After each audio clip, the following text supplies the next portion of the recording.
Hello and welcome to VLearn Virtual Learning Network. Today we will do session number 23 of Human Resource Development, that is Managing Globalization. The topics covered in this session are definition of globalization, global corporation, managing globalization work, what is organizational structure, how to become global, implementing a multi-domestic strategy, implementing an international strategy, implementing global strategy, and implementing transnational strategy. So firstly we will discuss the definition of globalization. Globalization क्या होता है, इसको हम define कर सकते हैं as the increasing internationalization of the managing globalization, production, distribution and marketing of goods and services. That is what we call as globalization. Globalization क्या होता है, इसको हम इस तरीके से भी कह सकते हैं कि एक कॉन्सेप्ट है जो रेफर करता है दोनों को, किसको, एक तो हमारी इंक्रीजिंग फ्लो हो रहा है जो हमारा गुड्स और रिसोर्सेज का हमारे नेशनल बॉर्डर्स के अक्रॉस, और जो इमरजेंस हो रही है हमारी complementary set of organization structure की जो मैनेज करती है हमारे नेटवर्क जो हमारा इंक्रीज हो रहा है, एक्सपैंड हो रहा है, हमारी इंटरनेशनल इकोनॉमिक एक्टिविटीज और ट्रांजैक्शन जो एक्सपैंड हो रही है, इसका जो नेटवर्क उसको मैनेज करने में जो हमें हेल्प करता है. So that is that is a definition of globalization. So what are the global corporation? Now एक जो मोस्ट इंटीग्रेटिंग फिनोमेना जो है हमारी ग्लोबलाइजेशन है, वो क्या है, हमारी इकोनॉमी राइज हो रही है, और जो इवोल्यूशन है हमारे ग्लोबल कॉर्पोरेशन, नई नई ग्लोबल कॉर्पोरेशन इवोल्यूट हो रही है, बन रही है, नई नई कंपनीज इवोल्यूशन हो रही है, नई नई कंपनीज का, ग्लोबल ऑर्गेनाइजेशंस का. तो ड्रकर ने 1994 में आर्ग्यू किया कि जो मल्टीनेशनल्स है वो रिस्पॉन्स करती है to the emergence of a genuine world economy, और जो जेन्युइन वर्ल्ड इकोनॉमी मतलब एक ऐसा वर्ल्ड जहाँ पे तुम्हारी टेरिटोरियल पॉलिटिकल यूनिट और या इकोनॉमिक यूनिट के बीच में कोई लॉन्गर कॉन्करेंट नहीं है, कोई भी इकोनॉमिक या पॉलिटिकल कोई भी उसमें कोई भी टेरिटोरियल पॉलिटिकल कोई कंकरेंस नहीं है दोनों के बीच में. तो अमीन ने 97 में और मोडेल्सकी में भी 97 में अमंग अदर्स के लिए ये बिलीव किया कि ये जो मॉडर्न इंडिया मल्टीनेशनल्स है वो एक इनोवेशन करेक्टरिस्टिक है, एक फॉर्म है इनोवेशन करेक्टरिस्टिक का जो लिंक करता है हमारे originally associated with world powers. So basically जो हमारी मॉडर्न फर्म्स हैं, जैसे हमारी ट्रांसनेशनल कॉर्पोरेशन है या हमारी जो ग्लोबल कॉर्पोरेशन है, वो ऑपरेट करती है हमारी एक बॉर्डर अक्रॉस दी बॉर्डर्स. वो डिफरेंट होती है हमारी ट्रेडिशनल वर्ल्ड कंपनीज में, बी दे कॉलोनियल ट्रेडिंग हो या कोई रिसोर्स एक्सट्रैक्शन कंपनीज हो, जैसे डच ईस्ट इंडीज कंपनी है या हुडसन्स बे कंपनी है. सो अभी क्या होता है, जो कंपनीज हैं वो नेसेसरली एक्सटेंशंस नहीं होती है अपनी कॉलोनियल पावर और डोमिनेशन की. Likewise they are not blindly motivated to control natural resources of other nations. So rather वो एक्टिवली परस्यू करती है एक्सेस टू मार्केट और इनोवेट करती है, seek to make customer need in these market. जो modern firms हैं mostly कौन run करता है, प्रोफेशनल मैनेजर्स, और एंगेज होते हैं वो बड़े वाइड रेंज ऑफ एक्टिविटीज में that not limited to import export और एक्सट्रैक्शन. सो उनकी जो ऑनरशिप होती है, ऑनरशिप मैनेजमेंट एम्प्लॉयज वो डाइवर्स होती है. इसके अलावा ये फर्म्स यूटिलाइज करती है अपने कॉम्प्लेक्स सिस्टम्स को, स्ट्रक्चर्स को, प्रोसेसेस को, और रिलाई करती है इन फर्म्स के ऊपर जो कॉम्प्लेक्स सिस्टम को यूटिलाइज करते हैं, स्ट्रक्चर्स को यूटिलाइज करते हैं, प्रोसेसेस को यूटिलाइज करते हैं, और रिलाई करते हैं अपने sophisticated world wide network of alliances and relationship पे. सो मोस्ट इम्पॉर्टेंट इसमें क्या है हमारे पास, जो हमारी एलिजेंसेस या ऑरिटेशंस है वो बाइंडिंग, कोई बाइंड नहीं है, वहाँ बाइंडेशंस नहीं है. These firms to any nation, किसी भी नेशन में काम कर सकते हैं. They offer encompass almost all part of the world. So indeed their existence and future are solely determined by their ability to cope with and shape intense competition with global market reality. Now we have in global corporation we have contrasting between traditional और modern world economy हमें दिया हुआ है, कैसे हम traditional economy में और modern economy में कंट्रास्ट दिखा सकते हैं. Like we have some factors, like we have management. तो ट्रेडिशनल में ऑटोक्रेटिक ऑनर होता था, मॉडर्न प्रोफेशनली ओरिएंटेड मैनेजर्स हैं. Then we have ownership. Traditional में जो है हमारे मोस्टली प्राइवेट या लिमिटेड ग्रुप होते थे हमारे वेस्टर्न नेशन से, लेकिन मॉडर्न में often publicly held diverse ownership है, पॉसिबली फ्रॉम वेरियस कंट्रीज. फिर हमारे पास अगर हम रूट लेते हैं एज अ फैक्टर, तो ट्रेडिशनल हमारा कैसे होता है, हमारी कॉलोनियल पावर्स होती थी हमारे पास, और मॉडर्न में हमारे पास मार्केट कंपटीशन है, मैकेनिज्म है. as if we take the activities, तो ट्रेडिशनली मोस्टली हमारी एक्सपोर्ट इंपोर्ट या एक्सट्रैक्शन की एक्टिविटीज होती थी, लेकिन मॉडर्न में हमारे पास इसके अलावा बहुत सारी एक्टिविटीज है. When we take systems and processes, तो ट्रेडिशनली जो है हमारे रिलेटिवली सिंपल सिस्टम्स होते थे, अब कॉम्प्लेक्स हो गए हैं. स्ट्रक्चर पहले रिजिड था, अब बहुत सारे स्ट्रक्चर पॉसिबल है. नेटवर्क पहले रूरल एंटिटीज तक लिमिटेड था, लेकिन अब सोफिस्टिकेटेड नेटवर्क हो गया है. कंप्यूटर, सप्लायर, क्लाइंट्स, गवर्नमेंट, सब कुछ देखना पड़ता है. गोल्स जो था पहले नेशन बाउंडेड था, अब कोई नेशन से बाउंडेड नहीं है, सिर्फ होस्ट कंट्री के लिए नहीं है, हम across the border, across the nation जाके भी सब कर सकते हैं, सब बिजनेस कर सकते हैं. मोटिवेशन पहले था exploitation of host countries natural resources and reaping maximum profit in short time, लेकिन अब हमारा मोटिवेशन क्या है, access to market and meeting existing and potential demand of various population segments. Like this we have FDI also, involvement also, and international also. Now in this we have global corporation. हमारे पास national firms होती है, international firms होती हैं, और हमारी firms होती हैं जो ग्लोबल बनती हैं. तो नेशनल फर्म्स बेसिकली कौन सी होती है, वो कंपनीज आती हैं इस कैटेगरी में जो that regard themselves as national companies, जो ऑपरेट करती है इंटरनेशनली अपने ग्लोबल क्लाइंट्स को सर्व करने के लिए, जैसे हमारे नेशनल बैंक्स हैं.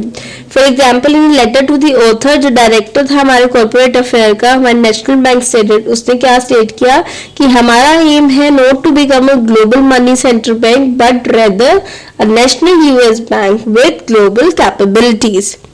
सो this is national firms.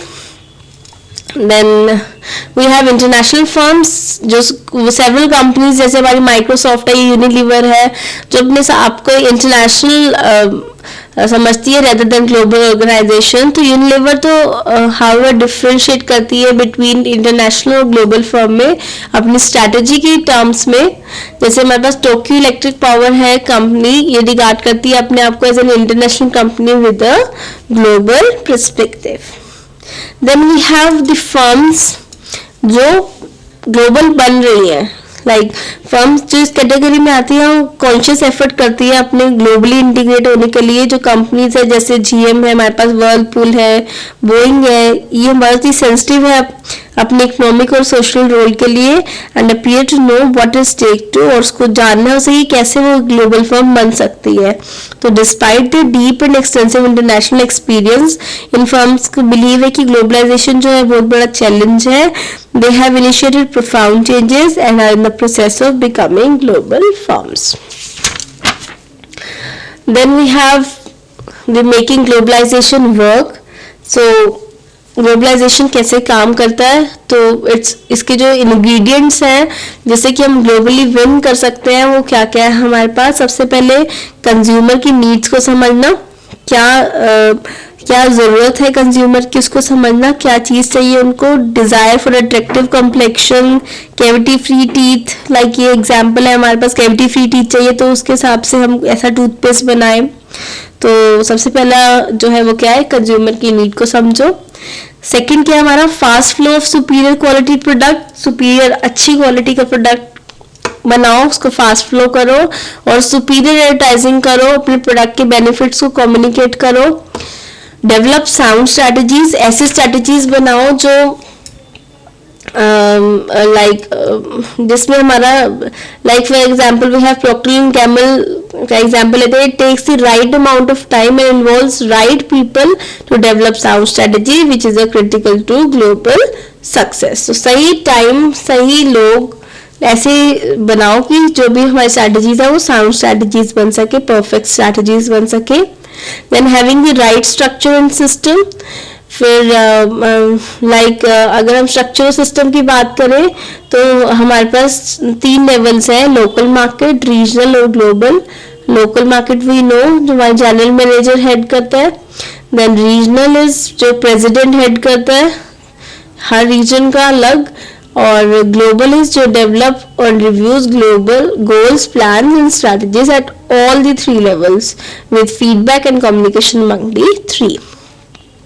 Then we have having clear values and superior personals. So this is basically our the ingredients for winning globally. So we have global mix matrix, global firm matrix also that is missing in these slides, but you can refer to the book.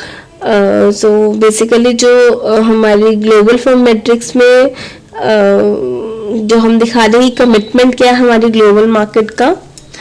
Other than this will go to benefits of being global. क्यों global होते हैं, क्या benefits है इसके। पहला benefit क्या है, capitalise on ideas everywhere, हर जगह जो हमारे आइडियाज को हम यूज कर सकते हैं, right. Then produces stronger world class technology, अच्छी से अच्छी वर्ल्ड क्लास टेक्नोलॉजी प्रोड्यूस करना। Access the most qualified people, ये 3 चीजें हैं हमारे पास जिसके लिए हम ग्लोबल होते हैं। अच्छे से अच्छे लोग, लाइक हमारी कंट्री में अगर हमें लगता है या दूसरी कंट्री में जाके हम काम करते हैं वहाँ पे हमें और ज़्यादा अच्छे क्वालिफाइड पीपल मिलते हैं, जिससे कि हम और ज़्यादा वर्ल्ड क्लास टेक्नोलॉजी बना सकते हैं या अपने आइडियाज़ को हर जगह यूज़ कर सकते हैं। यही बेनिफिट्स हैं।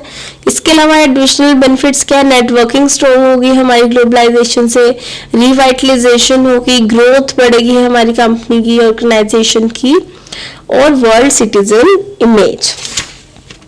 तो ये वर्ल्ड सिटीजन इमेज क्या है, जो पब्लिक इमेज है, become a crucial factor. Public image बहुत ही क्रूशियल फैक्टर बन गया है सक्सेस के लिए हमारे ग्लोबल मार्केट प्लेस में। तो जो ग्लोबल फर्म्स है अपने इंटेंसिव इन्वॉल्वमेंट के साथ हमारे नॉन इकोनॉमिक इश्यूज में, वर्ल्ड डेवलपमेंट में get positive publicity and exposure. तो इंस्टेंट डिसेमिनेशन होना चाहिए इन्फॉर्मेशन का, और एक्चुअल कॉन्टैक्ट होना चाहिए corporation and law people all over the world to differentiate between firms that are world citizen and those that are exploitative. Now move to the next topic, that is organizational structure. Organization structure क्या होता है, structure क्या होता है, hierarchical arrangement होता है हमारी position का, जिसका एम क्या होता है, जो फैसिलिटेट करता है performance of the organizational activities. अब कह रहे हैं क्योंकि जो फर्म है वो परस्यू करती है बहुत सारे गोल्स को, वैरायटी ऑफ गोल्स को परस्यू करती है, तो बहुत सारी एक्टिविटीज में भी इन्वॉल्व होती है। तो स्ट्रक्चर वेरी करता है ऑर्गेनाइजेशन टू ऑर्गेनाइजेशन की, उस ऑर्गेनाइजेशन का गोल क्या है और उसके हिसाब से क्या एक्टिविटीज करेगा, उसी हिसाब से उसका ऑर्गेनाइजेशनल स्ट्रक्चर बनता है। तो हमारे पास बेसिकली 4 डायमेंशन होती है हमारे स्ट्रक्चर की। सबसे पहले होती है क्लस्टरिंग ऑफ जॉब्स, यानी कि डिवीजन ऑफ लेबर। तो बेसिकली ये डायमेंशन रिवॉल्व करती है हमारी जॉब स्पेशलाइजेशन के अराउंड, हमारी डिपार्टमेंटलाइजेशन और हमारे लाइन स्टाफ रिलेशनशिप के अराउंड। फिर सेकंड डायमेंशन हमारी इन्फ्लुएंस। इन्फ्लुएंस मतलब ये डायमेंशन रिफ्लेक्ट करती है, डिपिक्ट करती है lines of authority, responsibility and control. So next is coordination. इस प्रोसेस है जो हमें करना चाहिए, दैट मस्ट बी अंडरटेक हमारे स्मूथ ऑपरेशंस और फंक्शनिंग के लिए जो हमारे ऑर्गेनाइजेशन में हो रहे हैं। And the last is integration. So this dimension goes beyond the function of coordination और फोकस करती है ensuring the plasticity and adaptability of organization to dynamic changes and to complex global network and alliances. Then we have how to become global.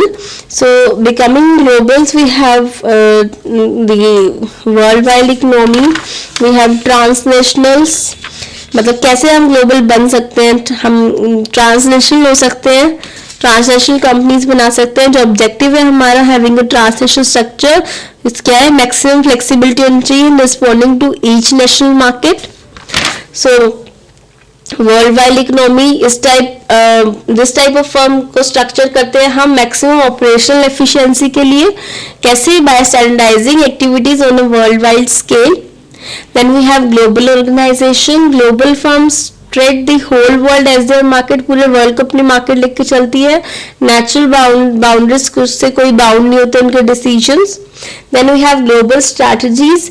तो globalization requires fundamental changes. Globalization के हमें कुछ changes चाहिए होते हैं अपने स्ट्रैटेजिक पोजीशंस में, intentions में, अपनी अप्रोचेस में. तो जो गवर्नमेंट है वो कम्पीट कर रही है, एफडीआई को अट्रैक्ट कर रही है और परस्यू कर रही है export promotion rather than import substituent strategies.